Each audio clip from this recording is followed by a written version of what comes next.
Kinwestiyon si dating Bamban-Tarlac Mayor Alice Go dahil sa bilyong-bilyong pisong perang pumasok sa bank account niya at sa kanyang mga negosyo. Tiyempuro kasi ang pagpasok ng pera sa pagpapatayo ng illegal na Pogo Hub sa Bamban-Tarlac. Yan ang pampagising na balita ni Ria Fernandez. Sa pagsisiyasat ng opisina ni Senator Win Gatchalian, nadiskubre nila ang bilyong-bilyong pisong halaga ng perang pumasok sa bank accounts ni dating Bamban-Tarlac Mayor Alice Go at sa kanyang mga negosyo.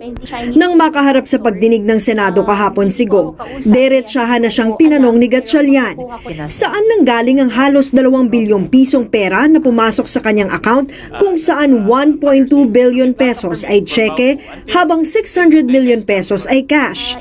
Na-question din ang 3 bilyong pisong pumasok sa QJJ Farms, ang babuyan ni Go na pinagkukunan daw niya ng gastusin noong hindi pa siya alkalde. Nagbayad ka lang sa gobyerno ng 14,000 in 2011, 2016, 24,000. And yet, yung net worth mo is 177 million.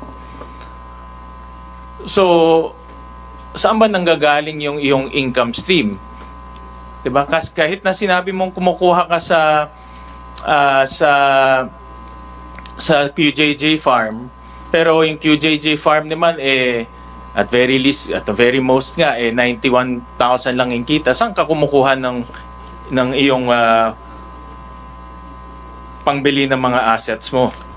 Senwin, in due respect po, I think I have pending case po sa BIR. I invoke my right against self-incrimination. Yung pending case mo is because of that transfer. Allegedly, nagbenta ka ng shares mo from Baufulan to Mr. Jack And AMLAC po. And I have pending case din po sa AMLAC. No, but this has nothing to do with AMLAC. Kung susumahin daw ang halaga ng mga naihulog na pera sa bank accounts ni Go at sa QJJ Farm, aabot na raw ito sa 5 bilyong piso. Malapit ito sa estimated amount na 6.1 billion pesos na halaga ng pagpapatayo sa ni-raid na Pogo sa Bamban. Dagdag pa ni Gatchalian, galing daw sa QJJ Farms ang bahagi ng ipinambayad ng Baufulan Development sa Howley Builders at Maxier Construction Supply. Kapag titignan mo rin yung timing, 2017, 2018, 2019, lahat to eksakto kung kailan pinatayo yung Bamban Pogo Hub. Yung pera ay might be used in Pogo. Mache-check nyo rin po, wala pong Pogo related po na pera if ever po. At saka even po sa mga contractor po, wala pong any transactions po. Kung hindi po ako nagkakamali, nag-umpisa po yung Pogo Hub po sa Bamban po year 2019 kasi Yes, pandemic year. Correct. Yeah, pero wala po akong Pogo business po at wala rin po akong pinatayo. Hindi rin daw sigurado si Go kung ang kasosyo niya noon sa Baofu na si Wang Ziyang na pugante sa China ang nagpondo sa Bamban Pogo Hub. Kumbinsido naman si Gatchalian na may koneksyon talaga si Go sa ni-raid na Pogo Hub. Siya raw kasi mismo ang nagbayad ng kuryente nito noon. Magpapatuloy ang pagdinig sa Pogo sa susunod na Martes ayon sa tanggapan ni Senator Risa Ontiveros. Mariin namang tinutulan ng mga senador ang hiling na executive session ni Go. The only thing that could convince me to conduct an executive session is when she could provide concrete proof of the existence of threats in her life.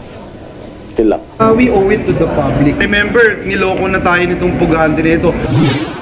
Sabi naman ni Ontiveros na chairperson ng komite sa Senado na nagsasagawa ng pagdinig sa mga illegal na wala raw siyang nakikitang rason para payagan ng executive session. Hindi raw kasi masabi ni Go ang katotohanan tungkol sa kanyang pagkatao. Hamon niya kay Go, magpakatotoo muna sa susunod na pagdinig at baka sakaling pagbigyan nila ang hiling niyang executive session. Nagbabalita mula sa Frontline, Ria Fernandez, News 5.